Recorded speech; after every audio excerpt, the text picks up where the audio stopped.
नमस्कार दोस्तों, स्वागत है आपका हमारे चैनल थिंक बिग में।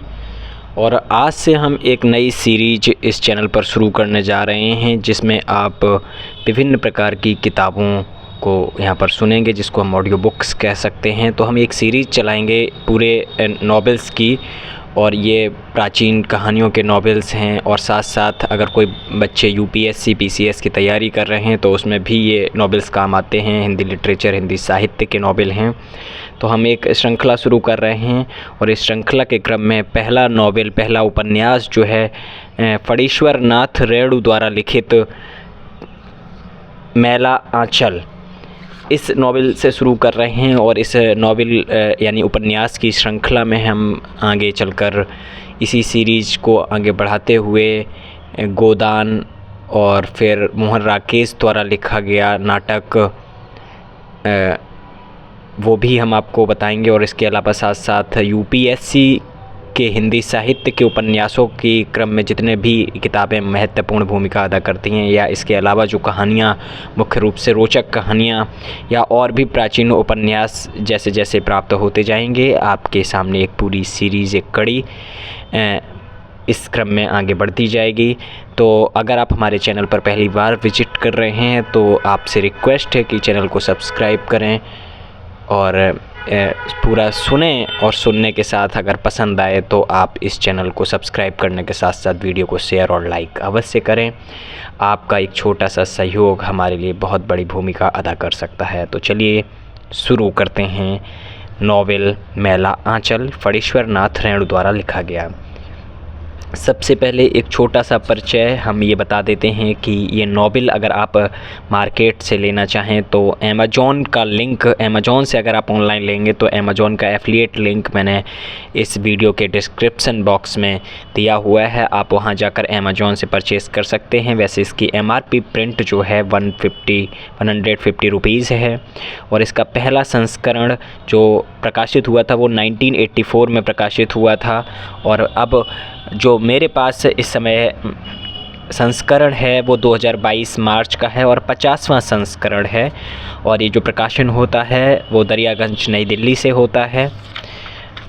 थोड़ा सा प्रथम संस्करण जो प्रकाशित हुआ था 1984 में, इसकी भूमिका हम बता देते हैं। 9 अगस्त 1954 के दिन एक छोटा सा लेख आपको पहले पेज पर 50वें संस्करण में मिल जाएगा, जिसमें लिखा है कि प्रथम संस्करण की भूमिका यह है। मैला आंचल एक आंचलिक उपन्यास। कथानक हैं पूर्णिया बिहार राज्य का एक जिला है। इसके एक ओर नेपाल, दूसरी ओर पाकिस्तान और पश्चिम बंगाल।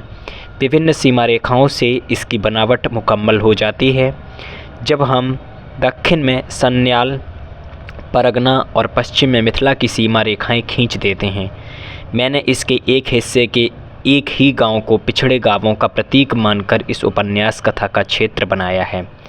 इसमें फूल भी हैं, सूल भी हैं, धूल भी है, गुलाब भी, कीचड़ भी, चंदन भी, सुंदरता भी, कुरूपता भी। मैं किसी से दामन बचाकर नहीं निकल पाया।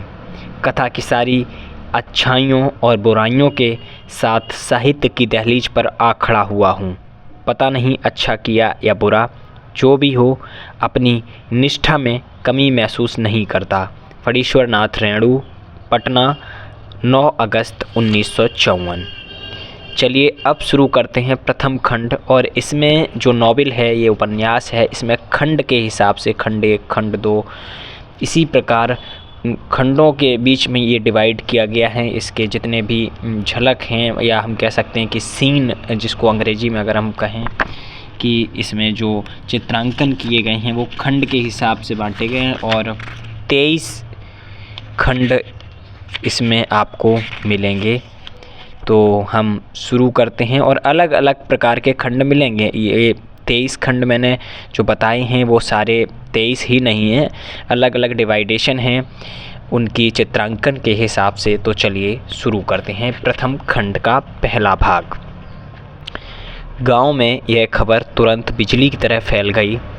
मलेटरी ने बहरा चेथरू को गिरफ्त कर लिया और लोबिन लाल के कुएं से बाल्टी खोलकर ले गए हैं। यद्यपि 1942 के जन आंदोलन के समय इस गांव में न फौजियों का कोई उत्पात हुआ था और न आंदोलन की लहर ही इस गांव तक पहुंच पाई थी, किंतु जिले भर की घटनाओं की खबर अफवाहों के रूप में यहां तक जरूर पहुंची थी। मोगलाई स्टेशन पर गोरा सिपाही एक मोदी की बेटी को उठाकर ले गए। इसी को लेकर सिख और गोरे सिपाहियों में लड़ाई हो गई, गोली चल गई, ढोल बाजा में पूरे गांव को घेरकर आग लगा दी गई। एक बच्चा भी बचकर नहीं निकल सका। मुसहरू के ससुर ने अपनी आंखों से देखा था, ठीक आग में भूनी गई मछलियों की तरह लोगों की लाशें महीनों पड़ी रहीं। कौवा भी नहीं खा सकता था। मिलिट्री का पहरा था। मुसहरू के ससुर का भतीजा फारबिस साहब का खानसामा है, वह झूठ बोलेगा। पूरे 4 साल के बाद अब इस गांव की बारी आई है। दुहाई माँ काली, दुहाई बाबा लरसिंह, यह सब गोवर्न टोली के बलिया की बदौलत हो रहा है। बिरंची दास ने हिम्मत से काम लिया, आंगन से निकलकर चारों ओर देखा और मालिक टोला की ओर दौड़ा। मालिक तहसीलदार विश्वनाथ प्रसाद भी सुनकर घबरा गए। लोबिन बाल्टी कहाँ से लाया था? ज़रूर चोरी की बाल्टी होगी। साले सब चोरी करेंगे और गांव को बदनाम करेंगे। मालिक टोले से यह खबर राजपूत टोली पहुंची। कायस्थ टोली के विश्वनाथ प्रसाद और ततमा टोली के बिरंची को मिलिट्री के सिपाही पकड़कर ले गए हैं। ठाकुर रामकिरण पाल सिंह बोले, एक बार तहसीलदारी का मज़ा निकलेगा। ज़रूर जमींदार का लगान वसूल कर खा गया है। अब बड़े घर की हवा खाएंगे बच्चों। ये एक गांव है बिहार का पूर्णिया और इस गांव में टोले हैं। टोले का मतलब हम एक मोहल्ले से ले सकते हैं, जैसे कई गांवों में मोहल्ले होते हैं तो टोला कहा जाता है गांवों की भाषा में। तो ये टोले बताए गए हैं और मिलिट्री का यहाँ पर तात्पर्य है अंग्रेजी सेना की टुकड़ी से, कि गांव में अंग्रेजी सेना की टुकड़ी आई है। और 1942 में जो रक्तपात हुआ था उस समय भी गांव में अंग्रेजी सेना की टुकड़ी नहीं आई थी, लेकिन इस बार आई है तो कुछ खास होने वाला है, ये सब में चर्चा है। अब आगे, यादव टोली के लोगों ने खबर सुनते ही बलिया उर्फ बालदेव को गिरफ्तार कर लिया। भागने न पाए, रस्सी से बांधी। पहले ही कहा था कि यह एक दिन सारे गांव को बंधवाएगा। तहसीलदार विश्वनाथ प्रसाद 1 सेर घी, 5 सेर बासमती चावल और 1 खस्सी लेकर डरते हुए मिलिट्री वालों को डाली पहुंचाने चले। बिरंची को साथ ले लिया। बोले, हिसाब लगाकर देख लो, पूरे 50 रुपए का सामान है। यह रुपया 1 हफ्ता के अंदर ही अपने टोले और लोबिन के टोले से वसूल कर जमा करा देना, तुम लोगों के चलते। मिलिट्री वाले कोठी के बगीचे में हैं। बगीचे के पास पहुंचकर विश्वनाथ प्रसाद ने जेब से पलिया टोली निकाल कर पहन ली और काली थान की ओर मुँह करके माँ काली को प्रणाम किया। दुहाई माँ काली। बगीचे में पहुंचकर तहसीलदार साहब ने देखा 2 बैलगाड़ियाँ हैं, बैल घास खा रहे हैं। मिलिट्री वाले ज़मीन पर कंबल बिछाकर बैठे हैं। ए बूढ़ी फाँक रहे हैं और बहरा चेथरू भी कंबल पर ही बैठकर मूड़ी फाँक रहा है। सलाम हुजूर। बिरंची ने सामान सिर से नीचे उतारकर झुककर सलाम किया। सलाम सरकार। बकरा भी मेमिया उठा। अरे यह क्या है? आप कौन हैं? एक मोटे साहब ने पूछा। हुजूर, ताबेदार राजा पारबग्गा का तहसीलदार है, मीनापुर सर्किल का। ओह, आप तहसीलदार हैं? ठीक बात। हम लोग डिस्ट्रिक्ट बोर्ड का आदमी है। यहाँ पर एक मलेरिया सेंटर बनेगा, ऊपर से हुक्म आया है। यहीं बागान का ज़मीन में मार्टिन साहब डिस्ट्रिक्ट बोर्ड को यह ज़मीन बहुत पहले दे दिया। तहसीलदार साहब फिर एक बार सलाम करके बैठ गए। बिरंची हाथ जोड़े खड़ा रहा। राजपूत टोली के रामकिरण पाल सिंह जब कोठी के बगीचे में पहुँचे तो उन्होंने देखा कि बगीचे के पश्चिम वाली ज़मीन की पैमाइश हो रही है। कुछ लोग जरीब की कड़ी खींच रहे हैं। टोपी वाले एक साहब तहसीलदार साहब से हंस हंस कर बातचीत कर रहे हैं। जरीब का शब्द यहाँ होता है 100 कड़ी की एक जंजीर होती है बड़ी सी, जिससे जब चकबंदी या कहीं खेत की नपाई होती है तो लेखपाल या तहसीलदार उसका इस्तेमाल करते हैं। वो लंबी सी जो कड़ी होती है उसमें कड़ियाँ होती हैं और 100 कड़ी की पूरी एक जरीब कही जाती है। तो जरीब जो खींच रहे थे बिरंची, उस जरीब का मतलब वहाँ एक ज़मीन नापने की रस्सी से आप कह सकते हैं। और अंत में यादव टोली के लोग बालदेव के हाथ और कमर में रस्सी बांधकर हो हल्ला मचाते हुए आए। उसकी कमर में बंधी हुई रस्सी को सभी पकड़े हुए हैं। फिरारी सुराजी को पकड़ने वालों को सरकार बहादुर की ओर से इनाम मिलता है 1000, 2000, 5000। लेकिन साहब तो देखते ही गुस्सा हो गए। क्या बात है, इसको क्यों बांध कर लाया है, इसने क्या किया है? हुजूर, यह सुराजी बालदेव गोप है, 2 साल जेहल खटकर आया है, इस गांव का नहीं है, चन्नपट्टी का है, यहाँ मौसी के यहाँ आया है, खद्दड़ पहनता है, जोहीन बोलता है, तो इसको बांधा है काहे? अरे बालदेव साहब की किरानी ने बालदेव को पहचान लिया। अरे यह तो बालदेव है सर, यह रामकृष्ण कांग्रेस आश्रम का कार्यकर्ता है, बड़ा बहादुर है। यादवों के बंधन से मुक्ति पाकर बालदेव ने साहब और किरानी को बारी बारी से जय हिंद किया। साहब ने हंसते हुए कहा, आपका गांव में मलेरिया सेंटर खुल रहा है, खूब बड़ा डॉक्टर आ रहा है, डिस्ट्रिक्ट बोर्ड का तरफ से मकान बनेगा, लेकिन बाकी काम तो आप लोगों की मदद से ही होगा। तहसीलदार साहब ने जमींदार खाते और नक्शे को तजवीज़ करके कहा, हुजूर ज़मीन 1 एकड़ 10 डिसिमल है। ठाकुर रामकिरण पाल सिंह को अब तक साहब को सलाम करने का मौका नहीं मिला था। विश्वनाथ प्रसाद ने बाजी मार ली। जिंदगी में पहली बार सिंह जी ने अपनी निरक्षरता पर गिलानी हुई। सचमुच विद्या की महिमा बड़ी है, लेकिन भगवान ने शरीर दिया है, उच्च जाति में जन्म दिया है, इसी के बल पर बहुत बाबू बबुआन, हाकिम हुकाम और अमला महिला से हेलमेल हुआ, जान पहचान हुई। मौका पाते ही सलाम करके ज़ोर से बोले, जय हो सरकार की। हुजूर, पब्लिक को भलाई के वास्ते इतना दूर से कष्ट उठाकर आया है और हम लोग हुजूर का कोई सेवा नहीं कर सके। गुसाई जी रमेन में कहीन हैं, गुसाई जी रमेन में कहीन हैं, धन्य भाग प्रभु दर्शन दीना।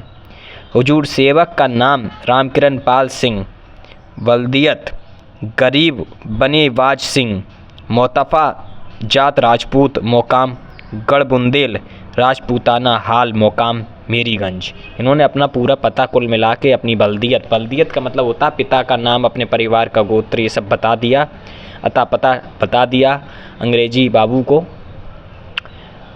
सिंह जी, हमारा कोई सेवा नहीं चाहिए, सेवा के वास्ते मलेरिया सेंटर खुल रहा है, इसी में मदद कीजिए सब मिलकर, यही सबसे बड़ा सेवा है। साहब हंसते हुए बोले। यादव टोली के लोग एक एक कर नज़र बचाकर 9 2 11 हो चुके थे। उन्हें डर था कि बालदेव को बांधकर लाने वालों का साहब चालान करेंगे। साहब ने चलते समय कहा, 7 दिन के अंदर ही डिस्ट्रिक्ट बोर्ड का मिलिट्री लोग आवेगा, आप लोग बांस, खड़, सुतली और दूसरा सरकारी चीज़ का इंतज़ाम कर देगा, दरकारी चीज़ का इंतज़ाम कर देगा। तहसीलदार साहब आप हैं, बालदेव प्रसाद तो देश का सेवा की है और सिंह जी हैं, आप सब लोग मिलकर मदद कीजिए। सब ने हाथ जोड़कर गर्दन झुकाकर स्वीकार किया। साहब दलबल के साथ चले। खस्सी में अमिया रहा था। बालदेव गाड़ी के पीछे पीछे गांव के बाहर तक गया। बालदेव ने लौटकर लोगों से कहा, डिस्ट्रीबोट के बंगाली ऑफिसरियन बाबू थे परफुल्लो बनर्जी और उनका किरानी जीतन बाबू, पहले कांग्रेस ऑफिस के किरानी थे। ये सारी जो बातें हुई ये भाग 1 है प्रथम खंड का, और अब इसी प्रथम खंड का भाग 2 हम यहाँ से शुरू करने जा रहे हैं। इसमें भी कुछ सीन है। पूर्णिया ज़िले में ऐसे बहुत से गांव और कस्बे हैं जो आज भी अपने नामों पर नीलहे साहबों का बोझ ढो रहे हैं। वीरान जंगलों और मैदानों में नील कोठी के खंडर राही बटोहियों को आज भी नील युग की भूली हुई कहानियाँ याद दिला देते हैं। कौना करके नई दुल्हन के साथ घर लौटता हुआ नौजवान अपने गाड़ीवान से कहता है, जरा यहाँ गाड़ी धीरे धीरे हाँकना, कन्या साहब की कोठी देखेगी, यहीं के मक्के साहब की कोठी, वहाँ है नील महीने का हौज। नई दुल्हन ओहार के पर्दे को हटाकर घूंघट को जरा पीछे खिसकाकर झांकती है। झरबेर के घने जंगलों के बीच ईंट पत्थरों का ढेर, कोठी कहाँ है? दूल्हे का चेहरा गर्व से भर आता है। अर्थात हमारे गांव के पास साहब की कोठी थी, यहाँ साहब मैम रहते थे। गंगा स्नान करके लौटते हुए तीर्थयात्री तीर्थयात्रियों की बैलगाड़ियां यहां कुछ देर रुक जाती हैं। गाड़ियों से युवतियां और बच्चे निकलकर डरते डरते खंडरों के पास जाते हैं। बूढ़ियां जंगलों में जंगली जड़ी बूटी खोजती हैं। ऐसा ही एक गांव है मैरीगंज। रौतहट स्टेशन से 7 कोस पूरब बूढ़ी कोसी को पार करके जाना होता है। बूढ़ी कोसी के किनारे किनारे बहुत दूर तक ताड़ और खजूर के पेड़ों से भरा हुआ जंगल है। इस अंचल के लोग इसे नवाबी तड़बन्ना कहते हैं। किस नवाब ने इस ताड़ के वन को लगाया था कहना कठिन है, लेकिन बैसाख से लेकर आषाढ़ तक आसपास के हलवाड़े चरवाहे भी इस वन में नवाबी करते हैं। 3 आने, लबनी ताड़ी, रोकशाला मोटर गाड़ी, अर्थात ताड़ी के नशे में आदमी मोटर गाड़ी को भी सस्ता समझता है। तड़बन्ना के बाद ही एक बड़ा मैदान है जो नेपाल की तराई से शुरू होकर गंगा जी के किनारे ख़त्म हुआ है।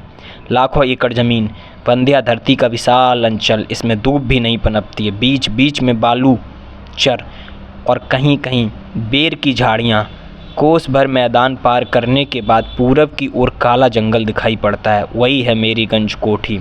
आज से करीब 35 साल पहले जिस दिन W.G. मार्टिन ने इस गांव में कोठी की नींव डाली, आसपास के गांवों में ढोल बजवाकर ऐलान कर दिया, आज से इस गांव का नाम हुआ मैरीगंज। मैरी मार्टिन की नई दुल्हनिया थी जो कलकत्ता में रहती थी। कहा जाता है एक बार किसान के मुंह से गलती से इस गांव का पुराना नाम निकल गया था, बस, और जाता कहाँ है। साहब ने 50 कोड़े लगाए थे गिनकर। इस गांव का पुराना नाम अब किसी को याद नहीं, अथवा आज भी नाम लेने में एक अज्ञात आशंका होती है, कौन जाने। गांव का नाम बदलकर रौतहट स्टेशन से मैरीगंज तक डिस्ट्रिक्ट बोर्ड से सड़क बनवाकर और गांव में पोस्ट ऑफिस खुलवाने के बाद मार्टिन साहब अपनी नवविवाहिता मैम मैरी को लाने के लिए कलकत्ता गए। गांव की सबसे बूढ़ी भैरव की माँ यदि आज रहती तो सुना देती, आहा, परी की तरह थी साहब की मैम, इंद्रासन की परी की तरह। लेकिन मार्टिन साहब का आयोजन अधूरा साबित हुआ। मैरीगंज पहुंचने के ठीक 1 सप्ताह बाद ही जब मैरी को जड़ैया ने धर दबाया तो मार्टिन ने महसूस किया कि पोस्ट ऑफिस से पहले यहाँ एक डिस्पेंसरी खुलवाना ज़रूरी था। जड़ैया का मतलब यहाँ एक बीमारी से लिया गया है, या आप बुखार कह सकते हैं। जो मैम थी मैरी, अंग्रेज जो अफसर थे उनकी वाइफ, उनको एक ज्वर ने वहाँ पर गांव में जब वो लेके आए कलकत्ता से तो एक बहुत भयंकर ज्वर उनको हो गया, और तब ये महसूस हुआ अंग्रेज अफसर को कि यहाँ पर हमने जो पोस्ट ऑफिस खुलवाया उससे पहले यहाँ पर एक अस्पताल खुलवाना बहुत ज़रूरी था। ये बात तब समझ में आई जब मैरी बहुत भयंकर तरीके से बीमार हो गई।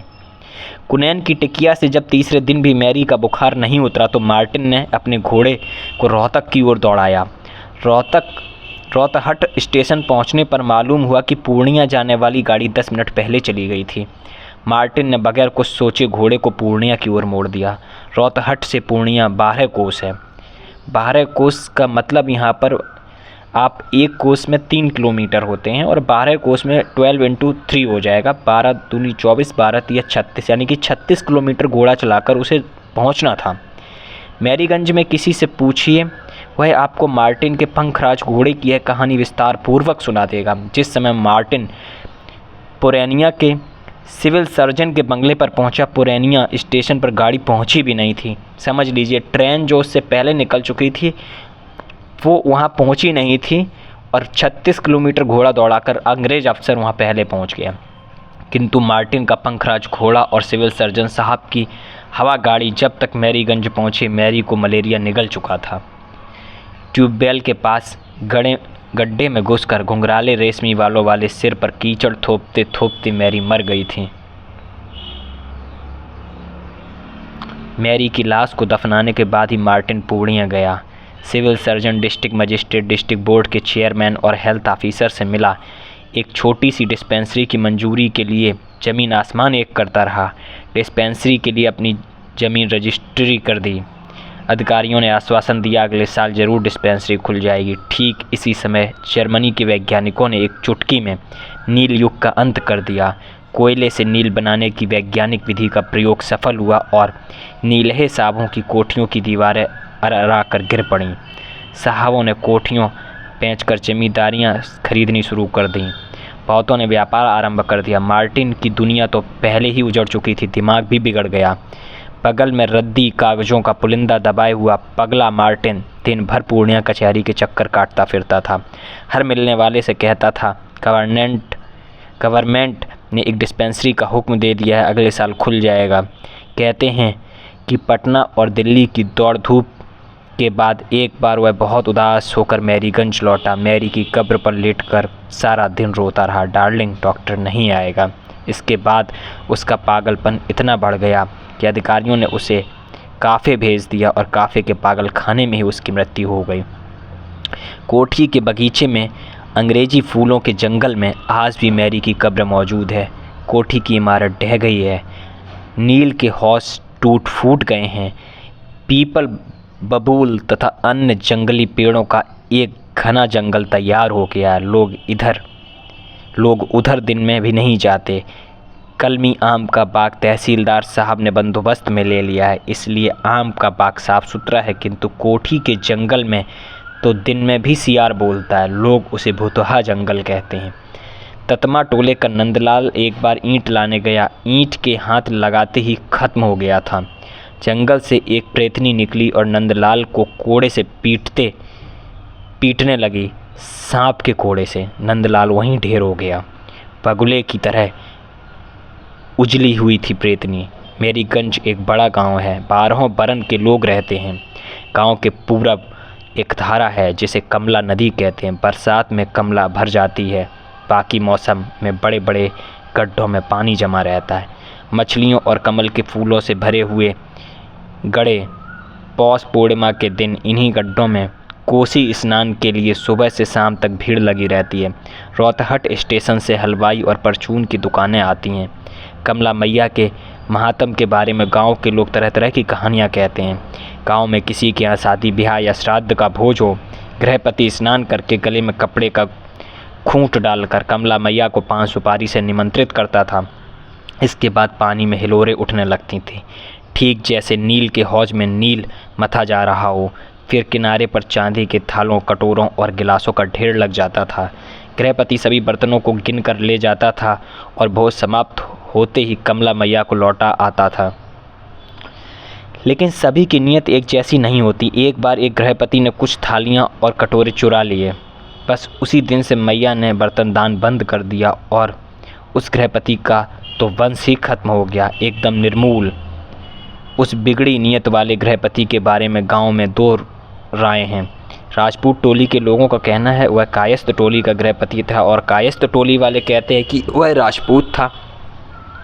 राजपूतों और कायस्थों में पुश्तैनी मनमुटाव और झगड़े होते आए हैं। ब्राह्मणों की संख्या कम है, इसलिए वे हमेशा तीसरी शक्ति का कर्तव्य पूरा करते रहे हैं। अभी कुछ दिनों से यादवों के दल ने भी जोर पकड़ा है। जनेऊ लेने के बाद भी राजपूतों ने यदुवंशी क्षत्रिय को मान्यता नहीं दी। इसके विपरीत समय समय पर यदुवंशियों के क्षत्रित्व को भी व्यंग विद्रुत के बाणों से उभारते रहे। एक बार यदुवंशियों ने खुली चुनौती दे दी। बात तूल पकड़ने लगी थी। दोनों ओर से लोग लगे हुए हैं। यदुवंशियों को कायस्थ टोली के मुखिया तहसीलदार विश्वनाथ प्रसाद मलिक ने विश्वास दिलाया, मामले मुकदमे की पूरी पैरवी करेंगे। जमींदारी कचहरी के वकील बसंतो बाबू कर रहे थे। यादवों को सरकार ने राजपूत मान लिया है, इसका मुकदमा तो धूमधाम से चलेगा, खुद वकील साहब कह रहे हैं। राजपूतों को ब्राह्मण टोली के पंडितों ने समझाया, जब जब धर्म की हानि हुई है राजपूतों ने ही उनकी रक्षा की है। घोर कलिकाल उपस्थित है। राजपूत अपनी वीरता से धर्म को बचा लें, लेकिन बात बड़ी नहीं। न जाने कैसे यह धर्म युद्ध रुक गया। ब्राह्मण टोली के बूढ़े ज्योतिषी जी आज भी कहते हैं यह राजपूतों के चुप रहने का फल है कि आज चारों ओर हर जाति के लोग गले में जनेऊ लटकाए फिर रहे हैं। भूम फोड़ छत्री तो कभी नहीं सुना था, शिव हो शिव हो। अब गांव में 3 प्रमुख दल हैं, कायस्थ, राजपूत और यादव। ब्राह्मण लोग अभी भी तृतीय शक्ति हैं। गांव के अन्य जाति के लोग भी सुविधा अनुसार इन्हीं तीनों दलों में बटे हुए हैं। कायस्थ टोली के मुखिया विश्वनाथ प्रसाद मलिक राजपारबग्गा के तहसीलदार हैं। तहसीलदारी उनके खानदान में 3 पुश्त से चली आ रही है। इसी के बल पर तहसीलदार साहब आज 1000 बीघे ज़मीन के एक बड़े काश्तकार हैं। कायस्थ टोली को गांव की अन्य जाति के लोग मालिक टोला कहते हैं। राजपूत टोली के लोग कहते हैं कैथ टोले। ठाकुर रामकृपाल सिंह राजपूत टोली के मुखिया हैं। इनके दादा महारानी चंपावती की स्टेट के सिपाही थे और विश्वनाथ प्रसाद के दादा तहसीलदार। कहते हैं जब महारानी चंपावती और राज पारबग्गा में दीवानी मुकदमा चल रहा था तो विश्वनाथ प्रसाद के दादा राज पारबग्गा स्टेट के मुकदमे में हार गए। पारबग्गा स्टेट की ओर मिल गए थे। स्टेट वालों को महारानी के सारे गुप्त कागजात हाथ लग गए और महारानी मुकदमे में हार गईं। काशी जाने से पहले महारानी ने राम किशन पाल सिंह के नाम अपनी बची हुई 300 बीघे ज़मीन की लिखापढ़ी कर दी थी। राम कृपाल सिंह कहते हैं कि उनके दादा ने महारानी को एक बार डकैतों के हाथ से अकेले ही बचाया था। इसी के इनाम में महारानी ने दान पत्र लिख दिया था। कायस्थ टोली के लोग राजपूत टोली को सिपेही टोली कहते हैं। यादवों का दल नया है। इनके मुखिया खिलावन यादव को 10 बरस पहले तक लोगों ने भैंस चराते देखा था। दूध घी की बिक्री से जमाए हुए पैसे ही बात जब चारों ओर बुरी तरह फैल गई तो खिलावन को बड़ी चिंता हुई। महीनों तहसीलदार के यहाँ दौड़ते रहे। सर्किल मैनेजर को डाली चढ़ाई, सिपाहियों को दूध घी पिलाया और अंत में कमला के किनारे 50 बीघे ज़मीन की बंदोबस्ती हो सकी। अब तो 150 बीघे की जोत है। बड़ा बेटा सकलदीप अरनिया बैरगाछी में नाना के घर रहकर हाई स्कूल में पढ़ता है। खिलावन सिंह यादव को लोग नया मातबर कहते हैं, लेकिन यादव छत्री टोली को अब गुआर टोली कहने की हिम्मत कोई नहीं करता। यादव टोली में 12 मास शाम को अखाड़ा जमता है। 4 बजे दिन से ही शोभन मोची ढोल पीटता रहता है। ढाक ढिना ढिन ढाक। ढोल के हर ताल पर यादव टोली के बूढ़े बच्चे जवान दंड बैठक और पहलवानी के पैंतरे सीखते हैं। सारे मैरीगंज में 10 आदमी पढ़े लिखे हैं। पढ़े लिखे का मतलब हुआ अपना दस्तखत करने से लेकर तहसीलदारी करने तक की पढ़ाई। नए पढ़ने वालों की संख्या है 15। गांव की मुख्य पैदावार है धान, पाट और खेसारी। रबी की फसल भी कभी कभी अच्छी नहीं हो पाती। तो आज हमने अभी तक यहाँ तक पढ़ा, 2 भाग पूरे हो गए हैं। अब आज पहला वीडियो है तो हम आज पहले प्रथम खंड के 2 भाग ही पढ़ते हैं। अगले वीडियो में हम प्रथम खंड के तीसरे भाग से शुरू करेंगे। अगर आपको कहानी थोड़ी भी ठीक ठाक लगी हो, समझ में आई हो मैला आंचल की, तो आप वीडियो को लाइक और शेयर करें और चैनल को सब्सक्राइब करें। और अगर कहानी थोड़ी नहीं भी समझ में आई है तो आगे जैसे जैसे उपन्यास पढ़ेगा आपको अपने आप कहानी समझ में आती जाएगी। तो दोस्तों, आशा है कि आप हमारे वीडियो को ज़रूर प्यार देंगे। आप सभी को हमारा प्यार भरा नमस्कार।